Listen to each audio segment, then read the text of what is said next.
Le sabot fendu de Malabar fut long à guérir. La reconstruction du moulin avait commencé dès la fin des fêtes de la victoire.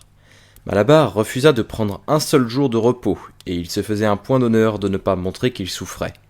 Le soir, il avouait à Douce, en confidence, que son sabot lui faisait mal, et Douce lui posait des cataplasmes de plantes qu'elle préparait en les mâchonnant. Benjamin se joignit à elle pour l'exhorter à prendre moins de peine. Elle lui disait « Les bronches d'un cheval ne sont pas éternelles ». Mais Malabar ne voulait rien entendre. Il n'avait plus, disait-il, qu'une seule ambition, voir la construction du moulin bien avancée avant qu'il ne prenne l'âge de la retraite. Dans les premiers temps, quand avaient été énoncées les lois de la ferme des animaux, l'âge de la retraite avait été arrêté à 12 ans pour les chevaux et les cochons, 14 pour les vaches, 7 pour les moutons, 5 pour les poules et les oies. On s'était mis d'accord sur une estimation libérale du montant des pensions. Pourtant, aucun animal n'avait encore bénéficié de ces avantages, mais maintenant le sujet était de plus en plus souvent débattu. Depuis que le clos attenant au verger avait été réservé à la culture de l'orge, le bruit courait qu'une parcelle du grand herbage serait clôturée et convertie en pâturage pour les animaux à la retraite. Pour un cheval, on évaluait la pension à 5 livres de grains et en hiver, 15 livres de foin, plus au jour férié, une carotte ou une pomme peut-être. Le 12e anniversaire de Malabar tombait l'été de l'année suivante. Mais en attendant, la vie dure. L'hiver fut aussi rigoureux que le précédent, et les portions encore plus réduites, sauf pour les cochons et les chiens. Une trop stricte égalité des rations, expliquait Bribabile, eût été contraire au principe de l'animalisme. De toute façon, il n'avait pas de mal à prouver aux autres animaux que, en dépit des apparences, il n'y avait pas pénurie de fourrage. Pour le moment, il était apparu nécessaire de procéder à un réajustement des rations. Bribabile parlait toujours d'un réajustement, jamais d'une réduction. Mais l'amélioration était manifeste à qui se rappelait le temps de Jones. D'une voix pointue et d'un débit rapide, Bribabile accumulait les chiffres, lesquels prouvaient par le détail une consommation accrue en avoine, foin et navets, une réduction du temps de travail, un progrès en longévité, une mortalité infantile en régression. En outre, l'eau était plus pure, la paille plus douce, on était moins dévoré par les puces, et tous l'en croyaient sur parole. À la vérité, Jones, avec tout ce qu'il avait représenté, ne leur rappelait plus grand-chose. Ils savaient bien la rudesse de leur vie à présent, et que souvent ils avaient faim et souvent froid, et qu'en dehors des heures de sommeil, le plus souvent ils étaient attrimés. Mais sans doute, ça avait été pire dans les anciens temps. Ils étaient contents de le croire. En outre, ils étaient esclaves alors. Mais maintenant ils étaient libres, ce qui changeait tout, ainsi que Bribabile ne manquait jamais de le souligner. Il y avait bien plus de bouches à nourrir désormais. À l'automne, les 4 truies avaient mis bas presque en même temps, d'où à elles toutes 31 nouveau-nés. Comme c'étaient des porcelets pis et que Napoléon était le mâle en chef, on pouvait sans trop de peine établir leur parenté. Il fut annoncé que plus tard, une fois briques et bois de charpente à pied d'œuvre, on construirait une école dans le potager. Pour le moment, Napoléon avait pris sur lui-même d'enseigner les jeunes gorées dans la cuisine, et il s'amusait et prenait de l'exercice dans le jardin, attenant à la maison. On les détournait de se mêler aux jeux des autres animaux. Vers ce temps-là, fut posé en principe que tout animal trouvant un cochon sur son chemin aurait à lui céder le pas. De plus, tous les cochons, quel que fût leur rang, jouiraient du privilège d'être vus le dimanche, un ruban vert à la queue. L'année à la ferme avait été assez bonne, mais on était encore à court d'argent. Il fallait se procurer les briques, le sable et la chaux pour l'école. Et pour acquérir la machinerie du moulin, on devrait de nouveau économiser. Il y avait l'huile des lampes et les bougies pour la maison, le sucre pour la table de Napoléon, qu'il avait interdit aux autres cochons, disant que ça engraisse, et en outre les réapprovisionnements ordinaires. Outils, clous, ficelles, charbon, fil de fer, ferraille et biscuits de chien. On vendit une part de la récolte de pommes de terre et un peu de foin. Et pour les œufs, le contrat de vente fut porté à 600 par semaine. De la sorte, c'est à peine si les poules couvrèrent assez de petits pour maintenir au complet leurs effectifs. Une première fois réduites en décembre, les rations le furent encore en février. Et pour épargner l'huile, l'usage des lanternes à l'étable et à l'écurie fut prohibé. Mais les cochons avaient encore la vie belle apparemment, prenant même de l'embonpoint. Un après-midi de fin février, un riche et appétissant Roland, tel que jamais les animaux n'en avaient humé le pareil, flotta dans la cour. il filtrait de la petite brasserie située derrière la cuisine, que Jones avait laissée à l'abandon. Quelqu'un avança l'opinion qu'on faisait bouillir de l'orge. Les animaux reniflaient l'air avidement, et ils se demandaient si peut-être ils auraient un brouet chaud pour leur souper. Mais il n'y eut pas de brouet chaud, et le dimanche suivant, on fit connaître que dorénavant tout l'orge serait réservé aux cochons. Le champ derrière le verger en avait été semé déjà, et la nouvelle transpira bientôt. Tout cochon toucherait sa ration quotidienne de bière, une pinte pour le commun d'entre eux, et pour Napoléon 10, servis dans la soupière de porcelaine de Derby, marquée d'une couronne. S'il fallait souffrir bien des épreuves, on en était en partie dédommagé, car on vivait bien plus dignement qu'autrefois. Il y avait plus de chants, plus de discours, plus de défilés. Napoléon avait ordonné une manifestation spontanée et hebdomadaire, et pour objet de célébrer les luttes et triomphes de la ferme des animaux. À l'heure convenue, tous quittaient le travail et marchaient au pas cadencé autour du domaine. Une, deux, et en formation militaire.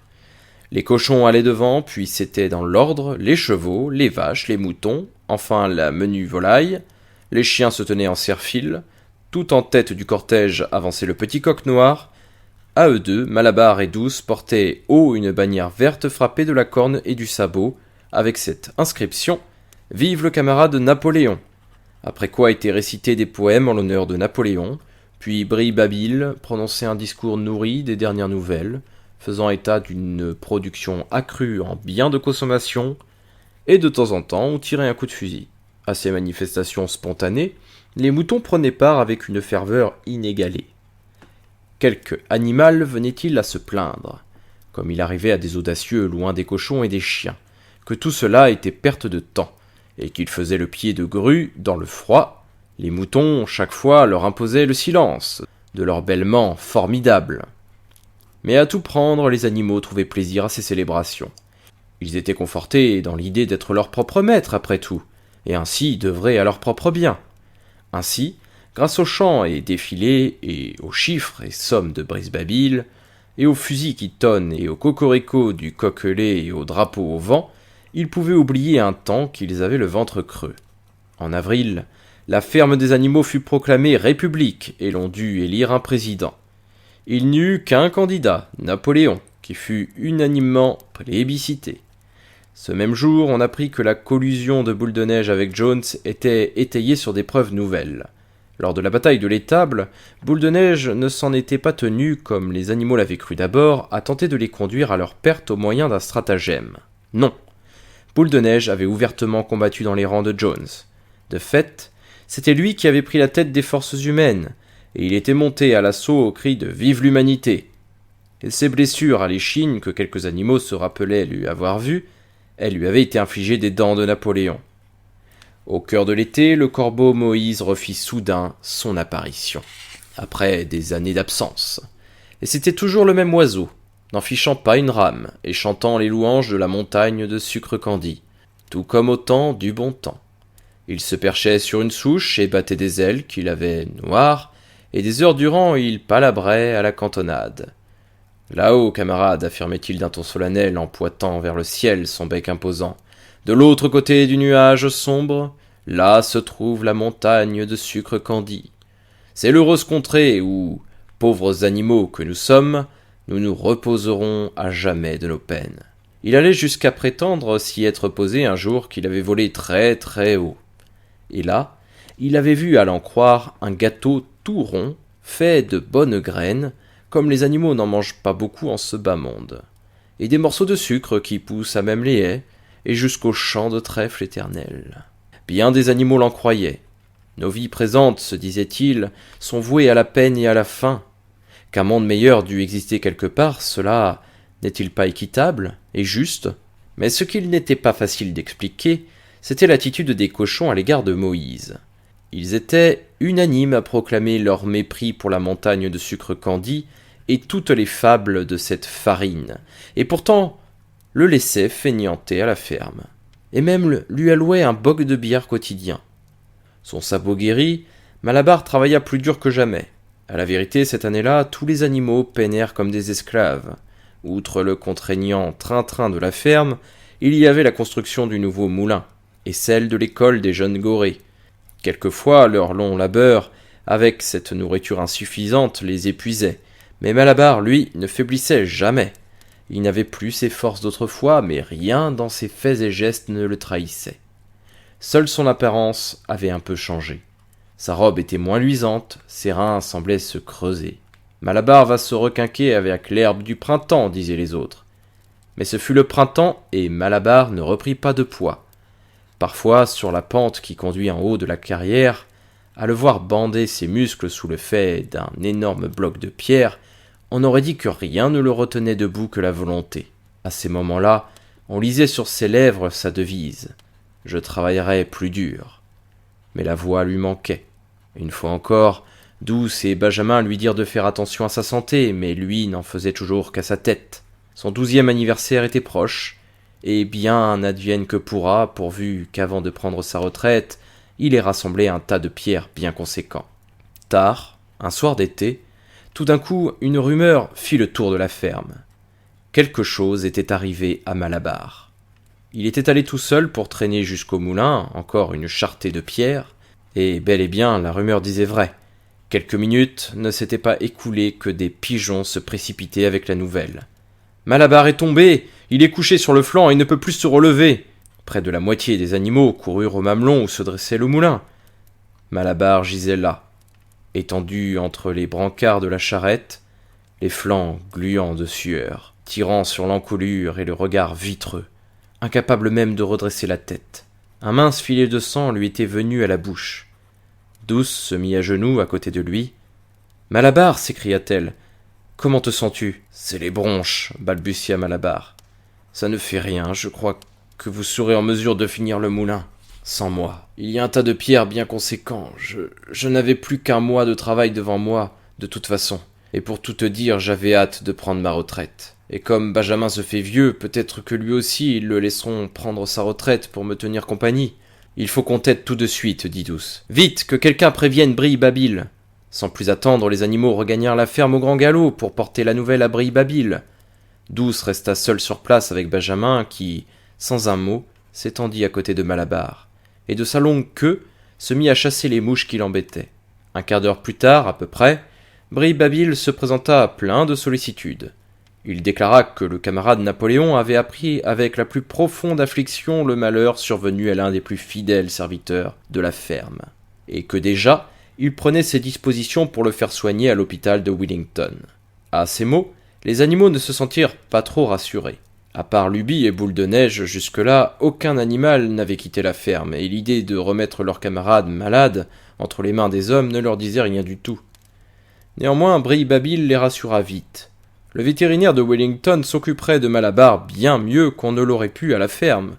Et à peu près une demi-heure plus tard, une fois Malabar plus ou moins remis et debout, tant bien que mal, on le ramena clopin-clopant à l'écurie où Douce et Benjamin lui avaient préparé un bon lit de paille. Les 2 jours suivants, Malabar ne quitta pas son box. Les cochons lui avaient fait remettre une grande fiole de remède rose bonbon découverte dans une armoire de la salle de bain. Douce lui administrait cette médecine 2 fois par jour après les repas. Le soir, elle se couchait à côté de lui et, pendant que Benjamin chassait les mouches, lui faisait la conversation. Malabar déclarait n'être pas fâché de ce qui était arrivé. Une fois qu'il aurait récupéré, il se donnait encore 3 ans à vivre et se faisait une fête de couler des jours paisibles dans un coin de l'herbage. Pour la première fois, il aurait des loisirs et pourrait se cultiver l'esprit. Il avait l'intention, disait-il, de passer le reste de sa vie à apprendre les 21 autres lettres de l'alphabet. Cependant, Benjamin et Douce ne pouvaient retrouver Malabar qu'après les heures de travail, et ce fut au milieu de la journée que le fourgon vint le prendre. Les animaux étaient à sarcler des navets sous la garde d'un cochon, quand ils furent stupéfaits de voir Benjamin, accouru au galop des dépendances et braillant à tue-tête. Ils ne l'avaient jamais connu dans un état pareil. De fait, ils ne l'avaient même jamais vu prendre le galop. « Vite, vite !» criait-il. « Venez tout de suite, ils emmènent Malabar !» Sans attendre les ordres du cochon, les animaux plantèrent là le travail et se hâtèrent de regagner les bâtiments. Et à n'en pas douter, il y avait dans la cour, tiré par 2 chevaux et conduit par un homme, à la mine chafouine, un melon rabattu sur le front, un immense fourgon fermé. Sur le côté du fourgon, on pouvait lire des lettres en caractères imposants. Et le box de Malabar était vide. Les animaux se pressèrent autour du fourgon, criant en chœur « Au revoir, Malabar ! Au revoir. Bande d'idiots, se mit à braire Benjamin. Il piaffait et trépignait de ses petits sabots. Bande d'idiots, est-ce que vous ne voyez pas, comme c'est écrit sur le côté du fourgon? Les animaux se turent, et même ce fut un profond silence. Edmé s'était mis à épeler les lettres, mais Benjamin l'écarta brusquement et dans le mutisme des autres lut « Alfred Simon, équarrisseur et fabricant de matières adhésives, Wellington, négociant en peau et engrais animal, fourniture de chenil. Y êtes-vous maintenant? Ils emmènent Malabar pour la battre !» Un cri d'horreur s'éleva, poussé par tous. Dans l'instant, l'homme fouetta ses chevaux et à bon trot le fourgon quitta la cour. Les animaux s'élancèrent après lui, criant de toute leur force. Douce s'était faufilée en tête. Le fourgon commença à prendre de la vitesse, et la jument, s'efforçant de pousser sur ses jambes, « Malabar !» criait-elle. « Malabar ! Malabar !» Et à ce moment précis, comme s'il lui fût parvenu le vacarme du dehors, Malabar, à l'arrière du fourgon, montra le mufle et la raie blanche qui lui descendait jusqu'aux naseaux. « Malabar !» lui cria Douce d'une voix de catastrophe. « Malabar, sauve-toi! Sauve-toi vite! Il te mène à la mort !» Tous les animaux reprirent son cri. « Sauve-toi, Malabar, sauve-toi !» Mais déjà la voiture les gagnait de vitesse. Il n'était pas sûr que Malabar eût entendu l'appel de Douce. Bientôt son visage s'effaça de la lucarne, mais ensuite on l'entendit tambouriner et trépigner à l'intérieur du fourgon de tous ses sabots. Un fracas terrifiant. Il essayait, à grande ruade, de défoncer le fourgon. Le temps avait été où de quelques coups de sabot il aurait pulvérisé cette voiture. Mais hélas, sa force l'avait abandonné, et bientôt le fracas de ses sabots tambourinants s'atténua, puis s'éteignit. Au désespoir, les animaux se prirent à conjurer les 2 chevaux qui tiraient le fourgon. « Qu'ils s'arrêtent donc, camarades, camarades !» criaient les animaux. « Ne menez pas votre propre frère à la mort !» Mais c'étaient des brutes bien trop ignares pour se rendre compte de ce qui était en jeu. Ces chevaux-là se contentèrent de rabattre les oreilles et forcèrent le train. Les traits de Malabar ne réapparurent plus à la lucarne. Trop tard, quelqu'un eut l'idée de filer devant et de refermer la clôture aux 5 barreaux. Le fourgon la franchissait déjà, et bientôt dévala la route et disparut. On ne revit jamais Malabar. 3 jours plus tard, il fut annoncé qu'il était mort à l'hôpital de Wellington, en dépit de tous les soins qu'on puisse donner à un cheval.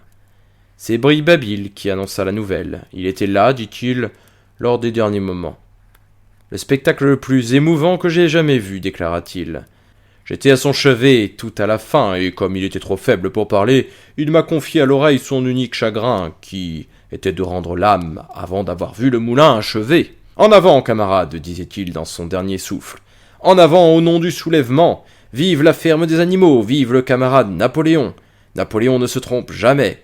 Telles furent ses dernières paroles, camarades. » Puis tout à trac, Brille-Babil changea d'attitude. Il garda le silence quelques instants et ses petits yeux méfiants allaient de l'un à l'autre. Enfin, il reprit la parole. Il avait eu vent, dit-il, d'une rumeur ridicule et perfide qui avait couru lors du transfert de Malabar à l'hôpital. Sur le fourgon qui emportait leurs camarades, certains animaux avaient remarqué le mot équarrisseur, et bel et bien en avaient conclu qu'on l'emmenait chez l'abatteur de chevaux. Vraiment, c'était à ne pas croire qu'il y eût des animaux aussi bêtes. Indignés, la queue frémissante et sautillant de gauche à droite, sans nul doute les animaux connaissent assez leur chef bien-aimé le camarade Napoléon pour ne pas croire à de fables pareilles. L'explication était la plus simple. Le fourgon avait bien appartenu à un équarrisseur, mais celui-ci l'avait vendu à un vétérinaire, et ce vétérinaire n'avait pas encore effacé l'ancienne raison sociale, sous une nouvelle couche de peinture. C'est ce qui avait pu induire en erreur. Les animaux éprouvèrent un profond soulagement à ces paroles, et quand Brille-Babil leur eut donné d'autres explications magnifiques sur les derniers moments de Malabar, les soins admirables dont il avait été entouré, les remèdes hors de prix payés par Napoléon, sans qu'il se fût soucié du coût, alors leurs derniers doutes furent levés, et le chagrin qu'ils éprouvaient de la mort de leur camarade fut adouci à la pensée qu'au moins il était mort heureux. Le dimanche suivant, Napoléon en personne apparut à l'assemblée du matin, et il prononça une brève allocution pour célébrer la mémoire du regretté camarade. Il n'avait pas été possible, dit-il, de ramener ses restes afin de les inhumer à la ferme, mais il avait commandé une couronne imposante qu'on ferait avec les lauriers du jardin et qui serait déposée sur sa tombe. Les cochons comptaient organiser sous quelques jours un banquet commémoratif en l'honneur du défunt.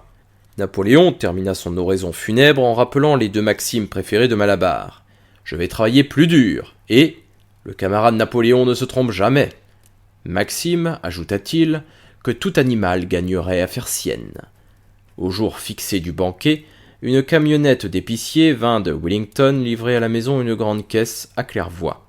Cette nuit-là, s'éleva un grand tintamarre de chansons, suivi, eût-on dit, d'une querelle violente qui, sur les 11 heures, prit fin dans un fracas de verre brisé. Personne dans la maison d'habitation ne donna signe de vie avant le lendemain midi. Et le bruit courut que les cochons s'étaient procuré, on ne savait où ni comment, l'argent d'une autre caisse de whisky. Les années passaient, l'aller et retour des saisons emportaient la vie brève des animaux, et le temps vint où les jours d'avant le soulèvement ne leur dirent plus rien. Seule la jument douce, le vieil âne Benjamin, le corbeau apprivoisé Moïse et certains cochons se souvenaient encore. La chèvre Edmée était morte. Les chiens Fleur, Constance et Filou étaient morts. Jones lui-même était mort alcoolique, pensionnaire d'une maison de santé, dans une autre partie du pays. Boule de Neige était tombé dans l'oubli. Malabar aussi était tombé dans l'oubli, sauf pour quelques-uns de ceux qu'il avait connus.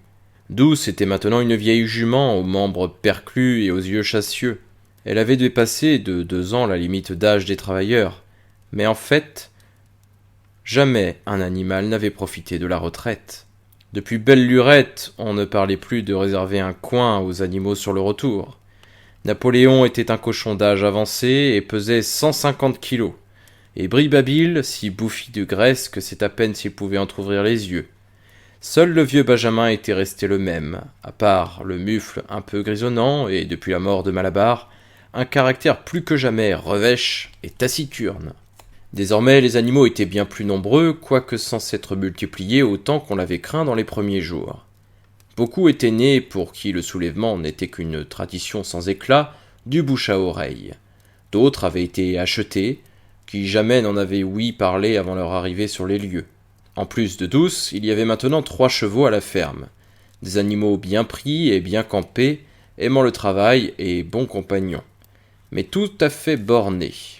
De l'alphabet, aucun d'eux ne put retenir plus que les 2 premières lettres. Ils admettaient tout ce qu'on leur disait du soulèvement et des principes de l'animalisme, surtout quand Douce les en entretenait. Car ils lui portaient un respect quasi filial, mais il est douteux qu'ils y aient entendu grand-chose. La ferme était plus prospère maintenant et mieux tenue. Elle s'était agrandie de 2 champs achetés à M. Pinglington. Le moulin avait été construit à la fin des fins. On se servait d'une batteuse et d'un monte-charge pour le foin, et il y avait de nouveaux bâtiments. Whymper s'était procuré une charrette anglaise. Le moulin, toutefois, n'avait pas été employé à produire du courant électrique. Il servait à moudre le blé et rapportait de fameux bénéfices. Les animaux s'affairaient à ériger un autre moulin qui, une fois achevé, serait équipé de dynamos. Mais de toutes les belles choses dont Boule de Neige avait fait rêver les animaux, la semaine de 3 jours, les installations électriques, l'eau courante, chaude et froide, on ne parlait plus. Napoléon avait dénoncé ces idées comme contraires à l'esprit de l'animalisme. Le bonheur le plus vrai, déclarait-il, réside dans le travail opiniâtre et l'existence frugale. On eût dit qu'en quelque façon la ferme s'était enrichie sans rendre les animaux plus riches. Hormis assurément les cochons et les chiens. C'était peut-être en partie parce qu'il y avait tellement de cochons, tellement de chiens, et on ne pouvait pas dire qu'ils ne travaillaient pas, travaillant à leur manière. Ainsi que Brille-Babil l'expliquait sans relâche, c'est une tâche écrasante que celle d'organisateur et de contrôleur, et une tâche qui, de par sa nature, dépasse l'entendement commun. Brille-Babil faisait état des efforts considérables des cochons, penchés sur des besognes mystérieuses. Il parlait dossiers, rapports, minutes, mémoranda, de grandes feuilles de papier étaient couvertes d'une écriture serrée, et, dès qu'ainsi couvertes, jetées au feu. Cela, disait encore Brille-Babil, était d'une importance capitale pour la bonne gestion du domaine. Malgré tout, cochons et chiens ne produisaient pas de nourriture par leur travail, et ils étaient en grand nombre et pourvus de bon appétit. Quant aux autres, autant qu'ils le pouvaient savoir, leur vie était comme elle avait toujours été. Ils avaient le plus souvent faim, dormaient sur la paille, buvaient l'eau de l'abreuvoir, labouraient les champs, ils souffraient du froid l'hiver et l'été des mouches. Parfois les plus âgés fouillaient dans le flou des souvenirs, essayant de savoir si au premier jour, après le soulèvement, juste après l'expropriation de Jones, la vie avait été meilleure, ou pire qu'à présent. Ils ne se rappelaient plus. Il n'y avait rien à quoi comparer leur vie actuelle, rien à quoi ils pussent s'en remettre que les colonnes de chiffres de Brille-Babil, lesquelles, invariablement, prouvaient que tout, toujours, allait de mieux en mieux. Les animaux trouvaient leurs problèmes insolubles. De toute manière, ils avaient peu de temps pour de telles méditations, désormais. Seul le vieux Benjamin affirmait se rappeler sa longue vie dans le menu détail, et ainsi savoir que les choses n'avaient jamais été, ni ne pourraient jamais être bien meilleures ou bien pires. La faim, les épreuves et les déboires, telle était, à l'en croire, la loi inaltérable de la vie. Et pourtant les animaux ne renoncèrent jamais à l'espérance. Mieux, ils ne cessèrent, fût-ce un instant, de tenir à honneur et de regarder comme un privilège leur appartenance à la ferme des animaux, la seule du comté et même de toute l'Angleterre à être exploitée par les animaux. Pas un d'entre eux, même parmi la plus jeune ou bien ceux venus des fermes distantes de 5 à 10 lieues, qui toujours ne s'en émerveilla. Et quand ils entendaient la détonation du fusil et voyaient le drapeau vert flotter au mât, leur cœur battait plus fort, et ils étaient saisis d'un orgueil qui ne mourrait pas. Et sans cesse, la conversation revenait sur les jours héroïques d'autrefois. L'expropriation de Jones, la loi des 7 commandements, les grandes batailles et l'envahisseur taillé en pièces. À aucun des anciens rêves il n'avait renoncé. Il croyait encore à la bonne nouvelle annoncée par Sage l'Ancien, la République des animaux. Alors, pensait-il, les verts pâturages d'Angleterre ne seraient plus foulés par les humains. N'importe, le jour venait. Même les herdes de bêtes d'Angleterre étaient peut-être fredonnées ici et là en secret. De toute façon, il était bien connu que chaque animal de la ferme le savait. Même si nul ne se fût enhardi à le chanter tout haut, leur vie pouvait être pénible, et sans doute tous leurs espoirs n'avaient pas été comblés. Mais ils se savaient différents de tous les autres animaux. S'ils avaient faim, ce n'était pas de nourrir des humains tyranniques. S'ils travaillaient dur, au moins c'était à leur compte. Plus parmi eux de 2 pattes, et aucune créature ne donnait à aucune autre le nom de maître. Tous les animaux étaient égaux. Une fois, au début de l'été, Brille-Babil ordonna aux moutons de le suivre. Il les mena à l'autre extrémité de la ferme, jusqu'à un lopin de terre en friche envahi par de jeunes bouleaux. Là, ils passèrent tout le jour à brouter les feuilles, sous la surveillance de Brille-Babil. Au soir venu, celui-ci regagna la maison d'habitation, disant aux moutons de rester sur place pour profiter du temps chaud. Il arriva qu'ils demeurèrent sur place la semaine entière, et tout ce temps les autres animaux point ne les virent. Brille-Babil passait la plus grande partie du jour dans leur compagnie. Il leur apprenait, disait-il, un chant nouveau dont le secret devait être gardé. Les moutons avaient tout juste de retour que, dans la douceur du soir, alors que les animaux regagnaient les dépendances, le travail fini, retentit dans la cour un hennissement d'épouvante. Les animaux, tout surpris, firent halte. C'était la voix de Douce. Elle hennit une seconde fois, et tous les animaux se ruèrent dans la cour au grand galop. Alors ils virent ce que Douce avait vu.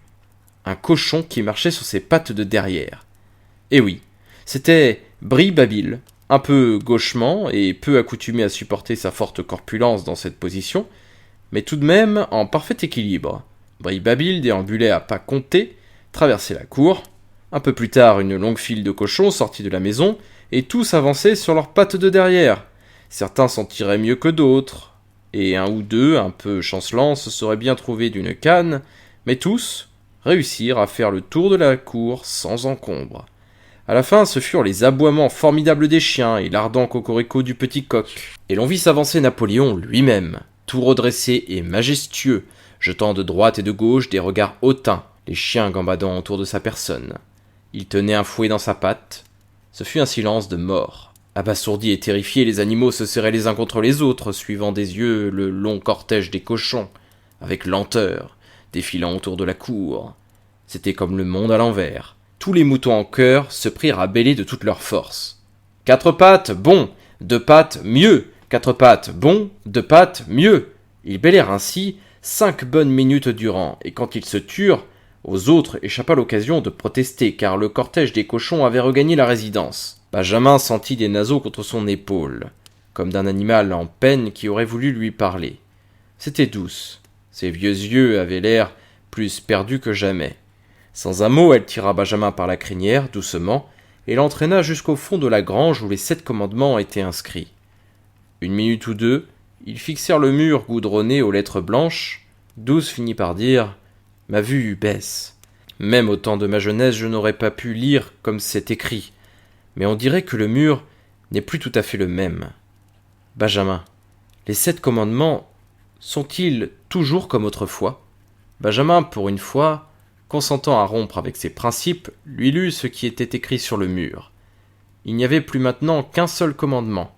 Il énonçait « Tous les animaux sont égaux, mais certains sont plus égaux que d'autres. » Après quoi, le lendemain, il ne parut pas étrange de voir les cochons superviser le travail de la ferme, le fouet à la patte.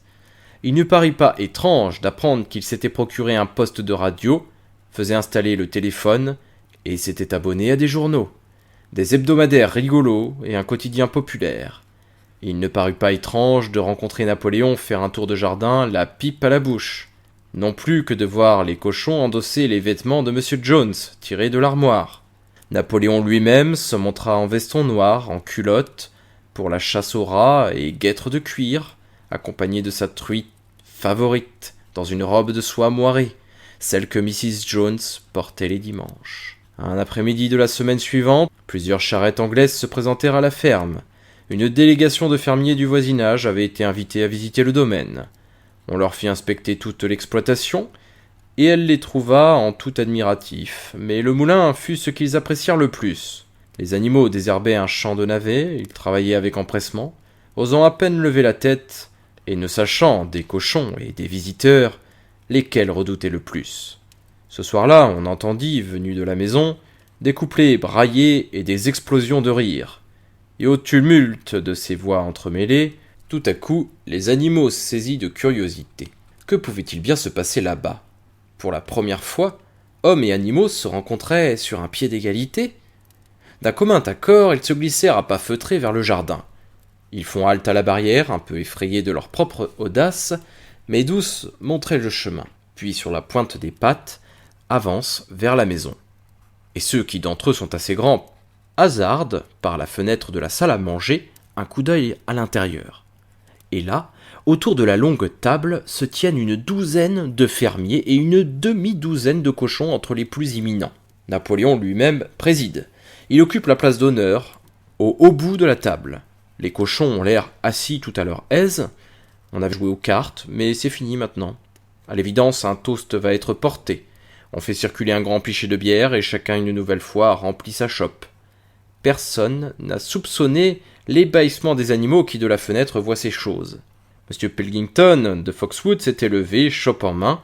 Dans un moment, dit-il, il porterait un toast, mais d'abord il croyait de son devoir de dire quelques mots. C'était pour lui, ainsi il en était convaincu, que pour tous les présents, une source de profonde satisfaction de savoir enfin révolu une longue période de méfiance et d'incompréhension. Un temps avait été, non que lui-même ou aucun des convives ait partagé de tels sentiments, un temps où les honorables propriétaires de la ferme des animaux avaient été regardés, ils se garderaient de dire d'un œil hostile, mais enfin avec une certaine appréhension par leurs voisins les hommes. Des incidents regrettables s'étaient produits, des idées fausses avaient été monnaie courante. On avait eu le sentiment qu'une ferme que s'étaient appropriée des cochons et qu'ils exploitaient était en quelque sorte une anomalie, susceptible de troubler les relations de bon voisinage. Trop de fermiers avaient tenu pour vrai, sans enquête préalable sérieuse, que dans une telle ferme prévaudrait un esprit de dissolution et d'indiscipline. Ils avaient appréhendé des conséquences fâcheuses sur leurs animaux, ou peut-être même sur leurs humains salariés. Mais tout doute semblable était maintenant dissipé. Aujourd'hui, lui et ses amis avaient visité la ferme des animaux, en avaient inspecté chaque pouce, et qu'avaient-ils trouvé ? Non seulement des méthodes de pointe, mais encore un ordre et une discipline méritant d'être partout donnés en exemple. Ils croyaient pouvoir avancer à bon droit que les animaux inférieurs de la ferme des animaux travaillaient plus dur et recevaient moins de nourriture que tous les autres animaux du comté. En vérité, lui et ses amis venaient de faire bien des constatations dont ils entendaient tirer profit sans délai, dans leurs propres exploitations. Il terminerait sa modeste allocution, dit-il, en soulignant une fois encore les sentiments d'amitié réciproque qui existent et continueront d'exister entre la ferme des animaux et les fermes voisines. Entre cochons et hommes, il n'y a pas de raison qu'il y ait un conflit d'intérêts quelconque. Les luttes et les vicissitudes sont identiques. Le problème de la main-d'œuvre n'est-il pas partout le même ? À ce point, il n'échappa à personne que M. Pilkington était sur le point d'adresser à la compagnie quelques pointes d'esprit, méditées de longue main. Mais pendant quelques instants, il eut trop envie de rire pour l'énoncer. S'étranglant presque, et montrant un triple menton violacé, il finit par dire « Si vous avez affaire aux animaux inférieurs, nous, c'est aux classes inférieures. » Ce bon mot mit la tablée en grande joie, et de nouveau M. Pilkington congratula les cochons sur les basses rations, la longue durée du travail et le refus de dorloter les animaux de la ferme. Et maintenant, dit-il en conclusion, qu'il lui soit permis d'inviter la compagnie à se lever et que chacun remplisse sa chope. Messieurs, conclut Pilkington, messieurs, je porte un toast à la prospérité de la ferme des animaux. On acclama, on trépigna, ce fut le débordement d'enthousiasme. Napoléon, comblé, fit le tour de la table pour, avant de vider sa chope, trinquer avec M. Pilkington. Les vivats apaisés, il demeura debout, signifiant qu'il avait aussi quelques mots à dire. Comme tous ses discours, celui-ci fut bref, mais bien en situation. Lui aussi, dit-il, se réjouissait que la période d'incompréhension fût à son terme. Longtemps des rumeurs avaient couru, lancées, il y avait lieu de le croire, par un ennemi venimeux, selon lesquelles ses idées et celles de ses collègues avaient quelque chose de subversif, pour ne pas dire de révolutionnaire. On leur avait imputé l'intention de fomenter la rébellion parmi les animaux des fermes avoisinantes. Rien de plus éloigné de la vérité. Leur unique désir, maintenant, comme dans le passé, était de vivre en paix avec leurs voisins et d'entretenir avec eux des relations d'affaires normales. Cette ferme, qu'il avait l'honneur de gérer, ajouta-t-il, était une entreprise coopérative. Les titres de propriété qu'il avait en sa propre possession appartenaient à la communauté des cochons. Il ne croyait pas, dit-il, que rien subsistât de la suspicion d'autrefois. Mais certaines modifications avaient été récemment introduites dans les anciennes habitudes de la ferme, qui auraient pour effet de promouvoir une confiance encore accrue. Jusqu'ici, les animaux avaient eu pour coutume, assez sotte, de s'adresser l'un à l'autre en s'appelant camarades. Voilà qui allait être aboli. Une autre coutume singulière d'origine inconnue consistait à défiler chaque dimanche matin devant le crâne d'un vieux verrat cloué à un poteau du jardin. Cet usage serait aboli également, et déjà le crâne avait été enterré. Enfin, ses hôtes avaient peut-être remarqué le drapeau vert en haut du mât.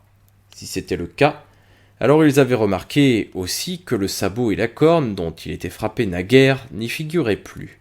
Le drapeau dépouillé de cet emblème serait vert uni désormais. Il n'adresserait qu'une seule critique à l'excellent discours de bon voisinage de M. Pilkington, qui s'était référé tout au long à la ferme des animaux. Il ne pouvait évidemment pas savoir, puisque lui, Napoléon, en faisait la révélation en ce moment, que cette raison sociale avait été récusée. La ferme serait connue à l'avenir sous le nom de « Ferme du Manoir », son véritable nom d'origine, sauf erreur de sa part. Je vais porter le même toast que tout à l'heure, mais autrement formulé. Que chacun remplisse sa chope à ras-bord. Messieurs, je bois à la prospérité de la ferme du Manoir. Ce furent encore des acclamations chaleureuses, et les chopes furent vidées avec entrain. Mais alors que les animaux observaient la scène du dehors, il leur parut que quelque chose de bizarre était en train de se passer. Pour quelle raison les traits des cochons n'étaient-ils plus tout à fait les mêmes ? Les yeux fatigués de douce glissaient d'un visage à l'autre. Certains avaient un quintuple menton, d'autres avaient le menton quadruple, et d'autres triple. Mais qu'est-ce que c'était qui avait l'air de se dissoudre, de s'effondrer, de se métamorphoser ? Les applaudissements s'étaient tus. Les convives reprirent la partie de cartes interrompue et les animaux silencieux filèrent en catimini. Ils n'avaient pas fait 20 mètres qu'ils furent cloués sur place. Des vociférations partaient de la maison. Ils se hâtèrent de revenir mettre le nez à la fenêtre et, de fait, une querelle violente était en cours. Ce n'était que cris, coups assénés sur la table, regards aigus et soupçonneux, dénégations furibondes. La cause du charivari semblait due au fait que Napoléon et M. Pilkington avaient abattu un as de pique en même temps. 12 voix coléreuses criaient, et elles étaient toutes les mêmes.